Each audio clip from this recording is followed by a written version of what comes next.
Good morning. The joy of the Lord is my strength. The joy of the Lord is my strength. Hey, you remember that one? We sang it as kids and we sang it as adults. And there's a lot to be said about the connection between joy and strength. Because when you're up and when you're happy and when you've got that joy flowing, it's easier to combat the things that are thrown at you. And let's face it, life is not easy. There's a lot of stuff that is thrown at us every single day by people and by the past and the future and other unrealistic, non-existent forces, and most of which exist between our ears, of course. But it's hard to be strong sometimes. And I was thinking about the story of David and Goliath. It's probably the Bible story that I've received the most revelation from overall, from so many different angles. You can look at that story and see great revelation. But I was thinking about the part where the giant was killed and David had gone down to face him, and he picked up 5 stones in the river, and it was those stones that killed the giant. Now, traditionally, what I see is that, we are David and we're picking up those good stones of revelation that are in that flowing river, and that we throw those at the giant that's in our life, and it kills him. I love the part where it says it sank into his forehead. If you read King James, the stone sank into his forehead is the inference, but it says it sank into his forehead. So while the stone did sink into Goliath's forehead, long before David threw that stone, something sank into David's forehead. And that was the truth, that this battle was going to be easily won regardless of what the odds looked like. So, there's that whole take on that story, and there's a lot of beautiful revelation there. I love the one where one man goes out and fights the battle and the whole nation benefits from it. And we can see that, the victory that comes when one person can fight a battle or die on their cross, or that can affect so many more people than just that one. And what a great blessing that revelation is. But I was thinking about it this way. What if we are that strong giant in a sense, and there's something that can kill us? I was thinking about these 5 stones, and I went out to my stone collection in the yard on the sidewalk, and I picked up some stones, and here's one that says hopelessness. Have you ever felt that? How about doubt? How about worry? Is worry something that bothers you from time to time? Are you worried about something today? What about these two? What about dread and her ugly twin sister, fear? Dread and fear. Doubt, hopelessness, and worry. These are not that heavy in and of themselves. They're really not. But what if, let me get my hand up here. What if I put fear and dread and doubt and hopelessness and worry all in one hand and hold all of them? Now, I want to show you something else. I got guns. I'm a grandpa, but I got guns. I'm strong. I'm a strong guy for my age. And I can hold doubt and worry and fear and hopelessness and dread. That's not a problem for me to hold them. It isn't. I can do that. I'm built to do that. We're all built to do that. But there's a key, something you better listen to me now. This is going to make a difference in your life. How long can I hold them? Now, if you want to go get 5 golf balls or 5 stones or 5 whatever you have and put them in your hand and hold them out in front of you like this, you're going to find what I find, that it's easily done at first. But the longer you hold that worry and fear and doubt and dread and hopelessness, the longer you hold it, the harder it gets, the weaker you get. It becomes more and more difficult, and it begins to affect not just your physical strength, but it begins to affect you mentally. And finally, you get to a place, I'm already feeling the pressure here. I've only been doing this for a minute, and I'm already feeling I want to lay my burden down. And that's where we are. I know people that have carried fear for 55 years. Well, darling, at some point, it's going to break you, and has broken you over and over again.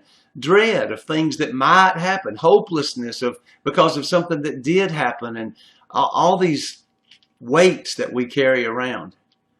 I'm thinking of two scriptures in Psalm 55 and 1 Peter 5. It tells us to cast our care on the Lord.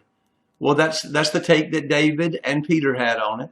And I think that's a wonderful prospect. If you have an ability to take these cares and doubts and dreads and fears and all this hopelessness and cast it onto the Lord, then that's going to help you. If the Lord to you is a hidden power in the universe, if it's a higher power, if the Lord to you is the God of the Jews, the God of Abraham, Isaac, and Jacob, if the Lord to you is Jesus, the Jewish carpenter, Savior, Master who hung on the cross, if you're able to do that, then that's a wonderful thing because it helps lighten the load. Some people do that through prayer. Some people do it through meditation. I want to tell you the most effective way I have found to lay down loads, and here it's getting heavier and heavier. It really is. But to me, it's not to say an invisible or to say a sentence to an invisible deity somewhere in outer space and hope that my prayer, like a helium balloon, will work its way up to a place to where it can be received by someone who will then make a decision on whether or not to help me based on how often I've touched my privates this week, or how if I drank grape juice fermented, or if I lost my temper, or one of the other 1,000 sins. That whole thing's just not working so much for me. But here's what I do. Instead of trying to picture a nail-scarred hand coming out of a sleeve of a Jewish carpenter reaching through the stratocumulus down to Eatonton, Georgia, so I can hand him my issues and my burdens, I just hand them to somebody else. I have folks in my life that I can call up and say, look, I'm dreading something right now. This is, I've got a court case coming up and I'm fighting for the life of a child and I need some encouragement. I need your energy. I need your power. I need your prayers. I need your support.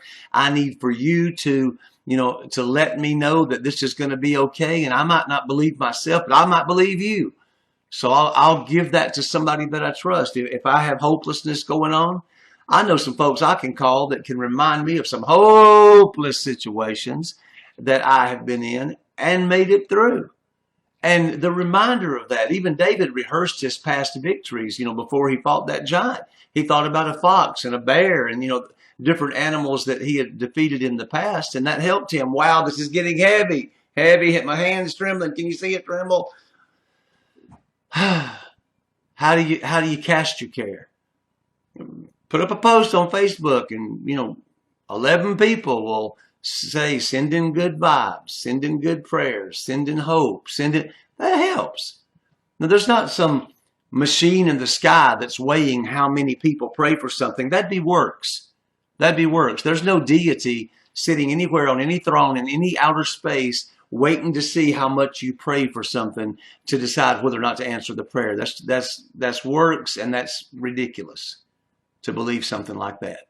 So, but when you have people encouraging you and supporting you and standing with you, then, and coming alongside you to help the relief of just my other hand getting under here and helping me carry it. See, just that has taken some pain away out of my life. It's taken away some of the strain, just even me doing it here with my other hand. How much more if I allow one of you to take my hopelessness away by telling me that I have done this before, or to take my fear away by looking at me and saying, hey, I'm with you. Whatever you go through, fear not. If you go through the waters, I'll be with you. If you go through the fire, I'll be with you. Isaiah had that promise from an invisible deity. I'll give you that promise from somebody you can touch and hug and kiss. Fear not. What about worry? I can help you not worry. First, I can tell you that whatever you're worried about is not going to happen. And 99.62% of the time, I made that figure up, but it works. It's not going to happen. The things you spend your time worrying about, they don't usually happen anyway. Wasted time, wasted energy. Cast your worry. I'll help you cast it. Dread. You're fearing the future and it doesn't even exist. Only today is real. The past is not real. The future is not real. Only today is real. How can you dread something that hasn't happened? Only by making it up in your mind and creating a scenario in which you're the loser. Get up, get past that. And, the doubt, really, with all that faith that's on the inside of you, you have the creative ability to speak and create and cause things to happen. You've been given dominion to rule and to reign in the kingdom of you, and you can do this. Stop doubting your power. Stop believing the lies that you've been told, that stuff that's between your ears. You are amazing and powerful and mighty and beautiful and successful, and you don't have to carry your cares around to the point to where they make you weak and tremble and kill you. You really don't. So cast your cares. Cast them on me. Cast them on somebody. Cast them to the sky if that works for you. But lay down those cares before they kill the giant, the good giant that you are. That's my word for today. This is River Rutherford. I'm on Lake Oconee, and I'm glad to be part of your life. Thanks so much for your love. I give you mine right back. Mwah.